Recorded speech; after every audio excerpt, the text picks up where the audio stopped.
મુજબમાં હાલમાં જ થયેલા એક રિસર્ચમાં ખૂબ જ ચોંકાવનારો ખુલાસો થયો છે।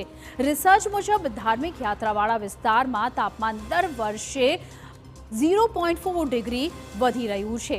17 જૂનના રોજ મક્કાની ભવ્ય મસ્જિદમાં તાપમાનનો પારો 51.8 ડિગ્રી નોંધાયો હતો। સૂત્રો તરફથી મળતી માહિતી મુજબ આ વર્ષે હજ દરમિયાન કુલ 550 તીર્થયાત્રીઓના મોત થયા હતા। મૃતકોમાં સૌથી વધુ 323 મિસ્ર તેમજ 60 જોર્ડનના હાજીઓનો સમાવેશ થાય છે। ઉલ્લેખનીય છે કે ગત વર્ષે પણ હજ યાત્રા દરમિયાન 240 તીર્થયાત્રીઓના મૃત્યુ થયા હતા, પરંતુ આ વખતે ભીષણ ગરમીને પગલે મૃતકોની સંખ્યામાં ધરખમ ઉછાળો જોવા મળ્યો છે।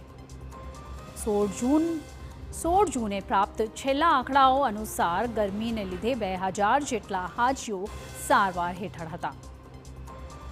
તો ભયાવહ ગરમીના દ્રશ્યો મક્કા બહારના મીના શહેરમાંથી પણ સામે આવી રહ્યા છે।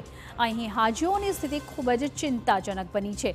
ગરમી સામે રક્ષણ મેળવવા તેઓ છત્રીઓનો ઉપયોગ પણ કરી રહ્યા છે અને સાથે જ સ્વયંસેવકો હાજીઓ પર પાણીનો છંટકાવ પણ કરતા નજરે પડી રહ્યા છે।